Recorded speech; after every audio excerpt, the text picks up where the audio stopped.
vous présenter. En fait, je vais vous faire ma première vidéo de review de film. Alors c'est différent d'une critique tout simplement parce que là c'est un film qu'on a un petit peu laissé mijoter. Ça veut dire que c'est un film qui est sorti assez longtemps. Alors je dis c'est un film mais ça va être des généralités parce que je vais pas faire que ce film, je vais faire plein de films. Donc je vais faire une review de plein de films. Donc en fait je vais analyser le film et je vais vous donner mon avis, présenter le film, le casting, tout ça. En tout cas j'espère que ça vous plaira et on commence tout de suite la vidéo et donc cette catégorie par Justice League. C'est parti. Justice League est sorti le 15 novembre 2017 et a été réalisé par Zack Snyder puis a été repris par Joss Whedon tout simplement car Zack Snyder a eu des problèmes familiaux. Ce long métrage dure 2 heures. Au niveau du casting, nous allons retrouver Ben Affleck dans le rôle de Batman, Gal Gadot dans le rôle de Wonder Woman, Jason Momoa dans le rôle d'Aquaman, Ezra Miller dans le rôle de Flash, Henry Cavill dans le rôle de Superman et Amy Adams dans le rôle de Lois Lane. Nous allons parler de l'histoire. Je vais vous résumer ça le plus rapidement possible. Une nouvelle menace inquiète Batman, des extraterrestres envoyés par Darkseid, dont le leader est Steppenwolf.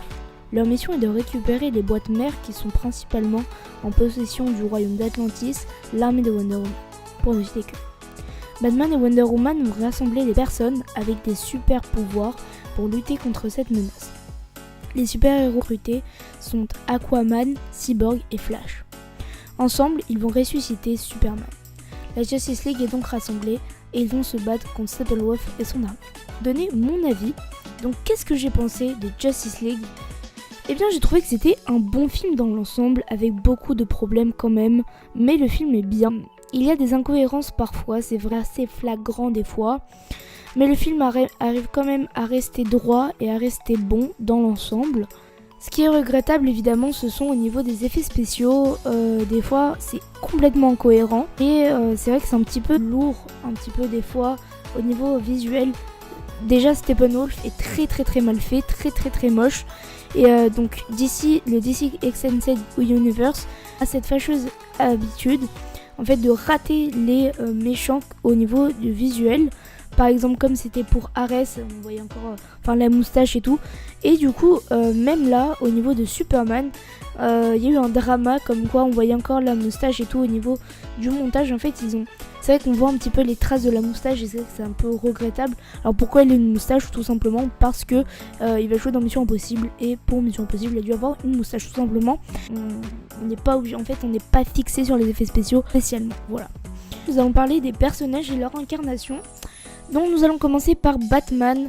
Moi Batman c'est mon super-héros préféré de DC et vraiment j'adore ce personnage, je le trouve hyper intéressant, il est hyper humain et tout ça.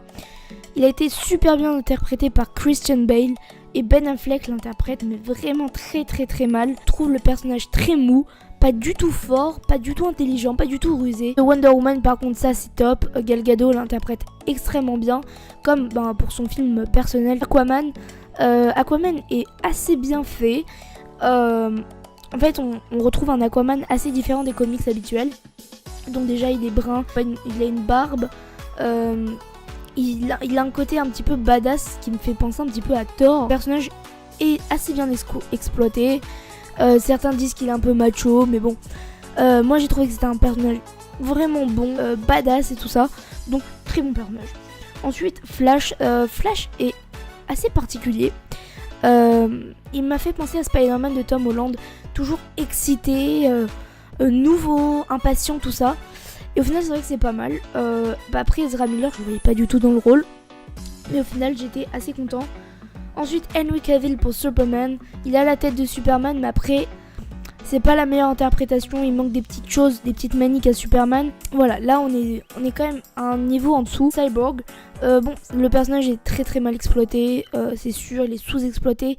Je le trouve vraiment pas bon. Pour résumer, faut-il le voir? Eh bien moi je vous dirais que oui, c'est un film à voir quand même, parce qu'il fait partie du DC Extended Universe, un film important quand même. Donc c'est sûr que je pense qu'il faut le voir. Après est-ce qu'il faut l'acheter? Pas forcément, donc louez-le et ça fera très bien l'affaire. J'espère que la vidéo vous aura plu, n'hésitez pas à liker, à partager, à me dire si vous avez aimé le film. Ciao.